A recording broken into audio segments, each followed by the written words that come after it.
So recently I've been seeing a lot of comparisons to the first stage of the Steel Ball Run anime and the few clips from the second stage trailer, and many people have theories on why the style has seemingly changed. But the thing is, everyone seems to be getting it wrong. Don't worry, I'm not going to spoil anything in this video, but I'm going to use the comparison software to show the differences.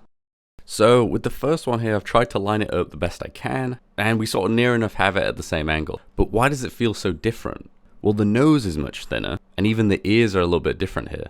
But for the scene here, Gyro is meant to have a way more friendly emotion, as we can see here, than his more intimidating look in the first episode. And because of this, the eyes are much rounder, even rounding out that upper eyelid to emulate that. And this is pretty basic shape theory, so I don't really need to get into that. And a similar thing here is done with Johnny, as rather than scrunching his face up into this determined look he's got here, they elongate the face and open it up, as the scene is him seeing the power of the spin used by Gyro on the cork. And so Johnny is all like wide-eyed at this. So it sort of makes sense that the shot has been drawn more in this way. But another thing is, if we look at the original panel, Johnny's design is completely different. So it's actually quite hard to keep the original look of the manga while keeping to that new character design sheet.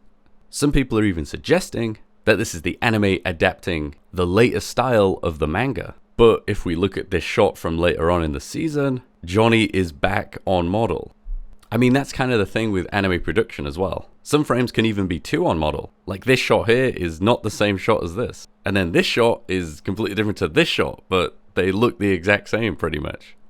I've lined these up, but there's only minor differences that you can tell. So while it's inevitable that they will go off model at some point, as they will be at least slightly be taking influence from the panels, for right now these are just off model shots.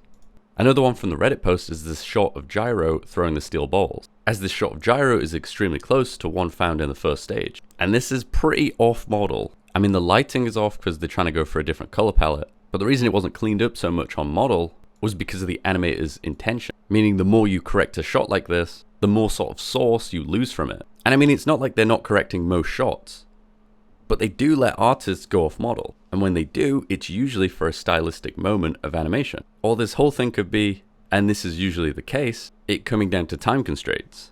But as we know, they're getting at least more than 6 months from the start of stage 1, plus stage 2 and 3 are weekly. So they're going to be getting even more time. Now, I'm not saying the designs don't look different. I mean, here with Mountain Tim, it could do with another correction, but they haven't really changed anything. Yeah, he's got more shading, and there is a mist color with his jacket here, but that's more down to the cleanup and color team. But for the base drawings here, why do they look so different? Well, it's literally because they're drawn by different people. But yeah, this was just meant to be a quick video. I'll be going into this more in an upcoming video, so stay tuned.